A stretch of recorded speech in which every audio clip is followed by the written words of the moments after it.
In the quaint town of Eldridge Falls, where the autumn leaves whispered ancient tales, an ominous legend loomed large: the Vanishing Trail. Nestled in the dense forest that encircled the town, this path was infamous for its mysterious disappearances, weaving a tapestry of fear and intrigue for decades. As a newcomer, my fascination with the unexplored was insatiable. Despite the townsfolk's warnings, cloaked in superstition and fear, my curiosity was piqued. One evening, as twilight painted the sky in shades of orange and crimson, I embarked on a journey to unravel the truth behind this enigmatic trail. The forest greeted me with a deceptive calm, its towering trees standing like silent guardians of forgotten secrets. Initially, the trail seemed welcoming, with the crunch of leaves underfoot and the crisp autumn air filling my lungs. But as I delved deeper, the woods began to morph into something sinister. The path twisted and turned, ensnared by overgrown roots and thorny brambles, as if the forest itself was alive, reshaping its very essence to entrap me. As darkness enveloped the woods, an oppressive sense of dread settled in. My flashlight, once a beacon of hope, now flickered erratically, as though resisting the suffocating blackness.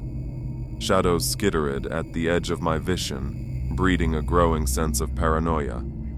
Each rustler in the underbrush was a hidden predator.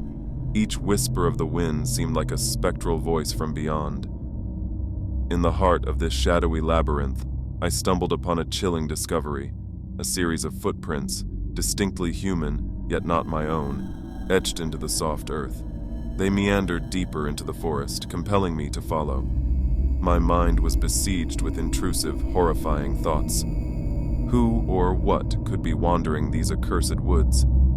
Time became a lost concept in this otherworldly place.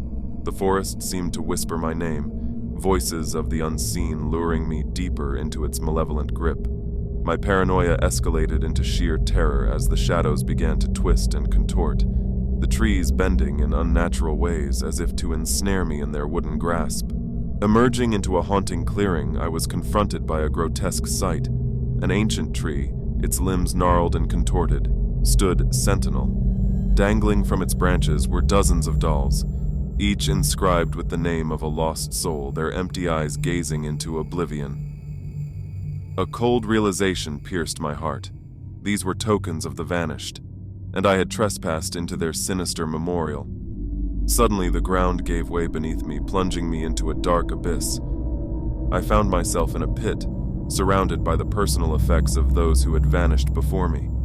The harrowing truth of the Vanishing Trail revealed itself in its full macabre glory.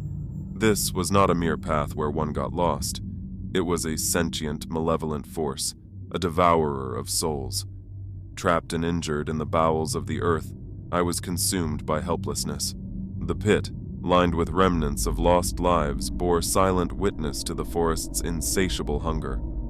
In the suffocating darkness, I realized I would soon be another whisper among the trees, another doll swaying from the malevolent branches. As the last vestiges of hope faded, the eerie glow of the doll's eyes seemed to burn brighter, watching me, judging me.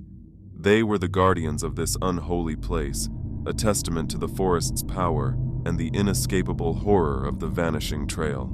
As I lay in the pit, the darkness around me was absolute, a suffocating blanket that seemed to press down with a weight all its own. The air was thick with the scent of decay and moist earth. My mind raced, frantically searching for a way out, but my body was paralyzed, not just by my injuries, but by an overwhelming sense of dread. The eerie silence of the pit was broken only by the occasional drip of water, each drop echoing like a tolling bell in the vast emptiness. I strained to see anything in the pitch black, but there was only darkness, an endless consuming void. The realization that I was trapped in a tomb, surrounded by the remnants of those who had come before me, sent waves of panic through me. In that pit of despair, time lost all meaning. My thoughts became my only companions, spiraling into a vortex of fear and regret. Why had I ignored the warnings? Why had I ventured into this cursed forest? These questions tormented me, echoing in the claustrophobic confines of my prison. The doll's eyes, those lifeless, accusing orbs, seemed to burn into my very soul. They were more than just eerie relics. They were symbols of the forest's dark appetite, a reminder of the countless lives swallowed by this malevolent entity. I could feel their gaze, cold and unyielding, a constant presence that heightened my sense of paranoia. As I lay there helpless and alone, the forest began to reveal its true horror. Whispers filled the air, not just my name this time, but voices of the past, a cacophony of the lost and damned. They spoke of their own terror, their own inescapable fates. Their words were a chilling symphony, a macabre lullaby that seemed to seep into my very bones. Then, something shifted in the darkness. I sensed a presence, something ancient and malevolent, moving towards me. It was the essence of the forest itself, a sentient, hungry force that had claimed so many. I could feel its hunger, a ravenous, insatiable desire that was now focused on me. In those moments, my fear transcended into something else, a profound realization of my own insignificance in the face of such ancient malevolence. This forest, this entity, had existed long before I was born, and would continue long after I was gone. I was nothing but a fleeting moment in its timeless existence, and then, amidst my despair and resignation, a faint glimmer of hope emerged.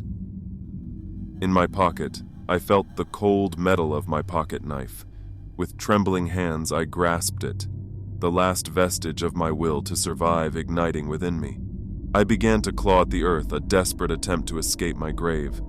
As I dug, the voices grew louder, more frantic, as if the forest itself was trying to thwart my escape. But I persisted, driven by a primal instinct to survive. Inch by inch, I carved a path upwards towards the faintest hint of light. Finally, after what seemed like an eternity, my hand broke through the surface.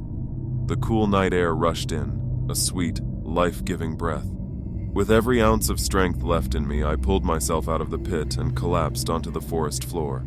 Lying there, under the canopy of the ancient trees, I realized that I had escaped the physical confines of the pit, but not the psychological shackles of the experience. The vanishing trail had left its mark on me, a scar that would never fully heal. As I stumbled back toward civilization, the forest seemed to watch, its whispers fading but never truly silent. I emerged from the woods a changed person, forever haunted by the memories of that night. The vanishing trail remains, a lurking presence on the edge of Eldridge Falls, its legend continuing to grow with each telling. But for me, it was more than a legend. It was a chilling reminder of the fragility of our existence and the terrifying power of the unknown. In those final moments, as consciousness slipped away, a terrifying epiphany struck me.